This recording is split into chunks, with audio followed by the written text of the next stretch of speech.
Isang top-rated TV show, may season 2 na, number 1 movie inilabas, tingnan ang mga detalye.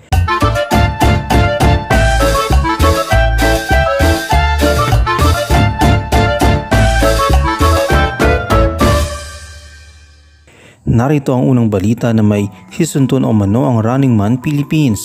Wagi sa ratings ang unang season ng Running Man Philippines kaya ikinakasa ang second season nito. Kaya lamang umano, 40 days sila sa South Korea kaya malaking gastos iyon sa produksyon tapos 12 episodes lang ang isang season. Nababawi ba ng GMA7 ang puhunan para sa programang ito? Walang kompormasyon mula sa GMA7 pero ayon sa pinakabagong balita, posibleng sa South Korea pa rin kunan ng season 2 kahit na malamig doon.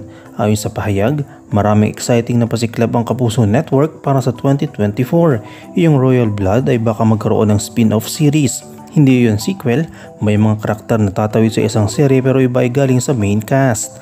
Ang mga dating kasali sa season 1 ay inaasahang mananatili pa rin. Sina Glyza De Castro, Micael Daes, Buboy Villar, Cocoy De Santos, Lexi Gonzalez, Angel Guardian at Ruru Madrid. Subalit tila hindi raw kayang gawin ni Ruru dahil sa sunod-sunod pa ring taping niya sa Black Rider na papasok sa season 2 kaya naghahanap daw sila ngayon ng kapalit para sa Kapuso Prince of Primetime. Isa pang magiging epekto nito ay kung matutuloy agad ang Running Man Philippines season 2 ay ang itbulagan ng tape at GMA7. Ayon sa pahayag, regular host doon sina Buboy, Glyza at Cocoy kaya ngayon pa lang ay naghahanap na sila ng pansamantalang ipapalit sa kanila. May narinig silang pangalang gusto nilang isali pero ayaw pang kumpirmahin sa amin ng taga-Itbulaga. Controversial siyang aktres, isa sa mainit na pinag-uusapan ngayon.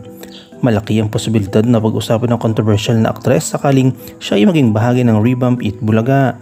Dagdag pa sa pahayag, pakiwari ko, mismo ang ilang Kapuso executives ay magre-react pag napanood na sa nasabing noontime show ang controversial na aktres. Abangan na lamang natin ang susunod na kaganapan kaugnay dito. Samantala sa ibang balita naman ay number 1 na ang Kidnap for Romance na Christine Reyes at Empoy Marquez sa talaan ng top 10 movies in the Philippines today sa Netflix.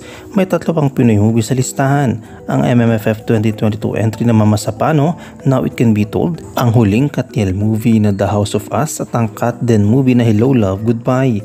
Ang top 10 movies in the Philippines today sa Netflix: Kidnap for Ransom, Sing 2, Mama Sapano, Now It Can Be Told, Spider-Man Into the Spider-Verse, The House of Us, The Fast and the Furious, Hello Love Goodbye, Family Switch, The Fast and the Furious, Tokyo Drift at Underwater. Dalawa naman ang gawang Pinoy sa most watched TV shows ng Netflix PH, ang Replacing Chef Chico ni Alessandra De Rossi, Sam Milby at Piola Pascual at ang Don Bell series na Can't Buy Me Love. Ano ang iyong komento kaugnay dito? Shoutout tayo kay Slapshock Masinda de Miguel, kay Carlos Santiago at kay Osang.